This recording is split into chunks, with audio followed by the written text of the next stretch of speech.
दिसंबर के महीने में हम जिन 10 फसलों की बुआई कर सकते हैं, इसके ऊपर डिटेल में मैंने एक वीडियो पहले ही बना दिया है।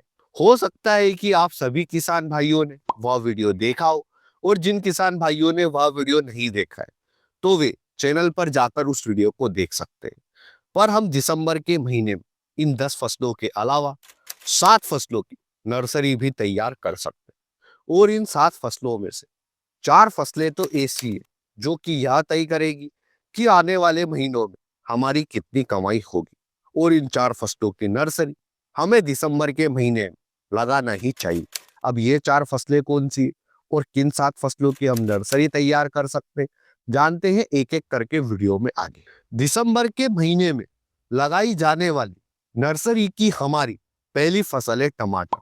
आप दिसंबर के महीने में टमाटर की नर्सरी लगा सकते हैं। आपको टमाटर की नर्सरी 15 दिसंबर के आसपास लगाना है, और टमाटर की नर्सरी को कोकोपीट में प्रो ट्रे के माध्यम से लगाना है। अब ठंड के सीजन में टमाटर के लिए आप सेमिनस की अभिलाष वैरायटी का चुनाव कर सकते हैं, और सिजंता की साहो वैरायटी का चुनाव कर सकते हैं। आप इन दोनों वैरायटी में से किसी भी एक वैरायटी का चुनाव कर सकते हैं। अब अगर आपको 1 एकड़ में टमाटर की नर्सरी तैयार करना है तो बीज की मात्रा 40 ग्राम के आसपास लगेगी। जो टमाटर की हमारी नर्सरी है वह 25 से 30 दिन खेत में ट्रांसप्लांटिंग के लिए तैयार हो जाती है। ट्रांसप्लांटिंग करते समय आप यह बात हमेशा ध्यान रखें कि टमाटर की 2 लाइन के बीच की दूरी हमें 5 फीट रखना है, और एक पौधे से दूसरे पौधे के बीच की दूरी हमें 1.5 फीट रखना है, ताकि टमाटर के पौधे की निचली सतह पर सूर्य का प्रकाश अच्छी तरह से जाए, और आप टमाटर की फसल से लंबे समय तक उत्पादन लें। अब बहुत से किसान भाइयों के मन में यह सवाल आया हुआ कि अगर हम 15 दिसंबर के आसपास टमाटर की नर्सरी लगाते तो हमारी नर्सरी तो ठंड में गिरने वाले पाले से और अत्यधिक ठंड से खराब हो जाएगी। तो हाँ, बिल्कुल आपकी नर्सरी खराब हो सकती है। इसलिए आपको टमाटर की नर्सरी को लो टनल के अंदर लगाना है। लो टनल आपकी टमाटर की नर्सरी को उपयुक्त वातावरण प्रदान करेगा, और जनवरी के महीने में भी अगर आपके एरिया में ज्यादा ठंड गिरती है और आपके एरिया का रात का तापमान 7 या 8 डिग्री से कम रहता है, तब भी आपको जनवरी के महीने में भी टमाटर की जो फसल है उसे लो टनल के अंदर रखना है। लो टनल क्या है, किस तरह से लगाते, इस पर मैंने डिटेल में एक वीडियो पहले ही बनाया है, जिसे आप हमारे चैनल पर जाकर देख सकते हैं। दूसरी फसल पर आने से पहले जिन भी किसान भाइयों ने अभी तक भी इस वीडियो को लाइक नहीं किया है, तो सबसे पहले तो वे इस वीडियो को लाइक कर दें। हो गया लाइक, तो हमारी दूसरी फसल है मिर्च। टमाटर की तरह ही आप अगेती में मिर्च की नर्सरी 15 दिसंबर के आसपास लगा सकते हैं। अब मिर्च के लिए आप नवतेज महीको की नवतेज वैरायटी का चुनाव कर सकते हैं, और वीएनआर की उन्नति इस वैरायटी का चुनाव कर सकते हैं। 1 एकड़ अगर आपको मिर्च की नर्सरी तैयार करना है तो बीज की मात्रा 80 ग्राम के आसपास लगेगी। मिर्च की जो नर्सरी है वह कोकोपीट में प्रो ट्रे के माध्यम से लगाना है, और आपकी मिर्च की नर्सरी 25 से 28 दिन में खेत में ट्रांसप्लांटिंग के लिए तैयार हो जाएगी। ट्रांसप्लांटिंग करते समय आप 2 लाइन के बीच की दूरी 3 फीट रखें, और एक पौधे से दूसरे पौधे के बीच की दूरी आपको 1 से 1.5 फीट रखना है। तो इस तरह से आप मिर्च के पौधों का खेत में ट्रांसप्लांट कर सकते हैं। अब मिर्च की नर्सरी को भी ठंड में कैसे बचाना है, तो वही तरीका है, लो टनल के माध्यम से।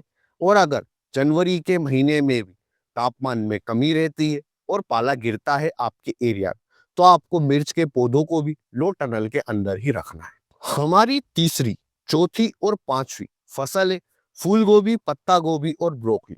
आप इन तीनों फसलों की नर्सरी दिसंबर के महीने में कभी भी लगा सकते हैं। इसके लिए आपको कोकोपीट, प्रो ट्रे इनकी जरूरत नहीं है, ना ही लो टनल के अंदर लगाना है। दिसंबर का महीना इन तीनों फसलों के लिए सबसे बेस्ट है। तो आपको दिसंबर के महीनों में क्यारियों के माध्यम से इन तीनों फसलों की नर्सरी लगाना है। अब इन तीनों फसलों में जो हमारे फूल गोभी और पत्ता गोभी है, इसमें जो बीज की मात्रा है वह 200 ग्राम लगेगी। फूल गोभी के लिए सेमिनस गिरिजा वैरायटी लेना है, पत्ता गोभी के लिए सेमिनस की ग्रीन वोयाजर लेना है, और ब्रोकली के लिए सकाता की ग्रीन बेज के बीज का चुनाव करना है। 1 एकड़ में ब्रोकली के लिए बीज की मात्रा 100 ग्राम के आसपास लगेगी। अब इन तीनों फसलों के पौधों का ट्रांसप्लांट हमें किस तरह से करना है वह समझते हैं। फूल गोभी के पौधों का ट्रांसप्लांट करते समय हमने क्या दूरी रखी है मैं आपको बता देता हूँ। तो देखिए हमने कि फूल गोभी की 2 लाइन के बीच की दूरी 1 फीट से थोड़ी सी ज्यादा है। आप 1.25 फीट के आसपास रख सकते हैं। और एक पौधे से दूसरे पौधे की बीच की दूरी आप देख सकते हैं कि एग्जैक्ट 1 फीट के आसपास है। पत्ता गोभी में हम 2 पौधों के बीच की दूरी 1.25 फीट रखते हैं और लाइन से लाइन के बीच की दूरी भी 1.25 फीट ही रखते हैं। आज से कुछ ही दिन पहले हमने इस खेत में ब्रोकली के पौधों का ट्रांसप्लांट किया था। अब हमने ब्रोकली के पौधों के लिए क्या दूरी रखी थी वह आप समझ लीजिए। यह 1 फीट के आसपास यानी कि 12 इंच तक है। अब देखते हैं कि हमने ब्रोकली के 2 लाइन के बीच की दूरी क्या रखी है। ब्रोकली की 2 लाइन के बीच की दूरी आप देख सकते हैं कि 1 फीट है। और एक पौधे से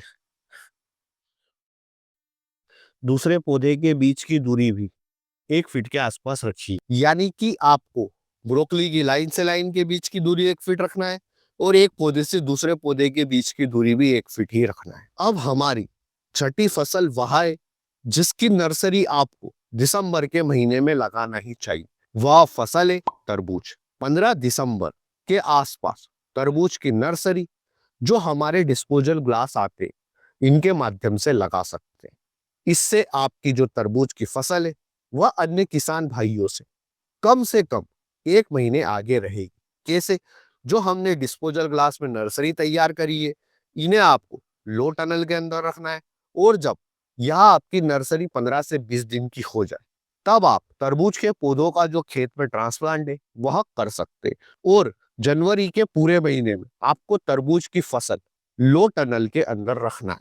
फिर फरवरी के महीने में हल्की सी गर्मी आ जाती है, उस समय पर आप लो टनल को हटा सकते हैं और आपकी तरबूज की फसल अन्य किसान भाइयों से 1 महीने नहीं बल्कि 45 दिन आगे रहेगी।